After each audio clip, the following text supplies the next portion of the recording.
Let me be clear.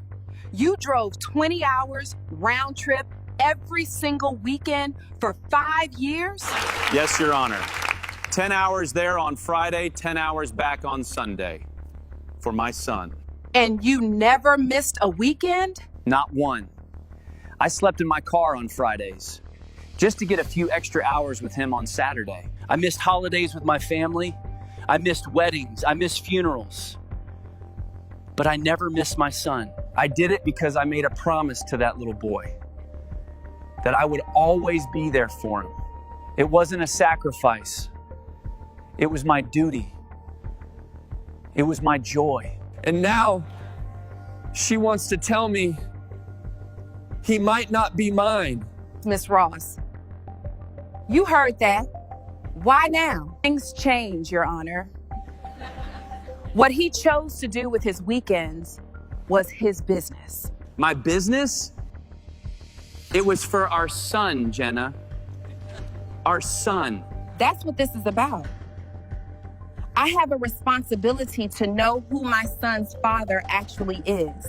A responsibility that took you 5 years and over 250,000 miles of his driving to discover. I had my doubts from the beginning. I just chose to ignore them for the child's sake. Doubts?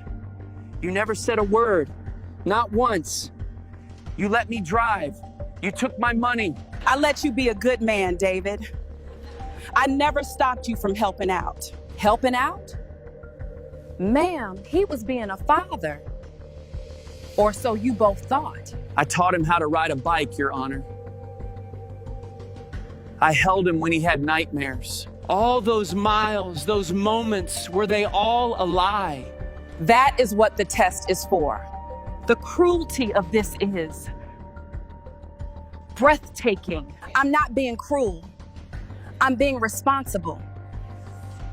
There is another possibility you've kept quiet about for 5 years. It was a complicated time.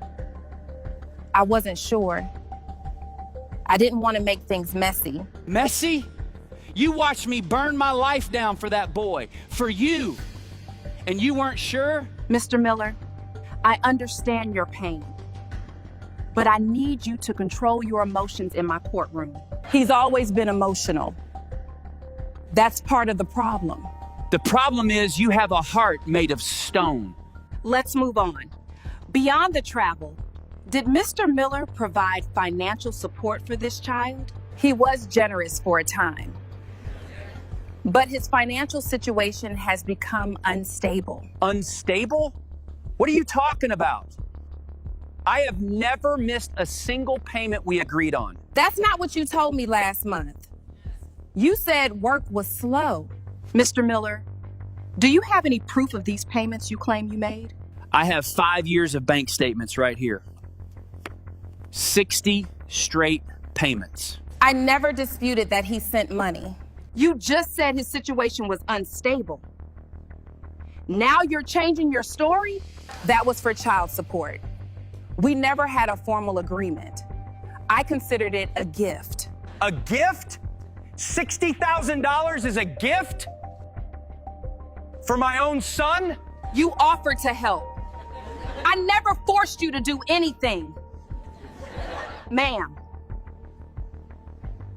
are you listening to the words coming out of your own mouth? Of course not.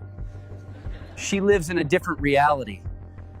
One where my sacrifice meant nothing. I appreciated your help.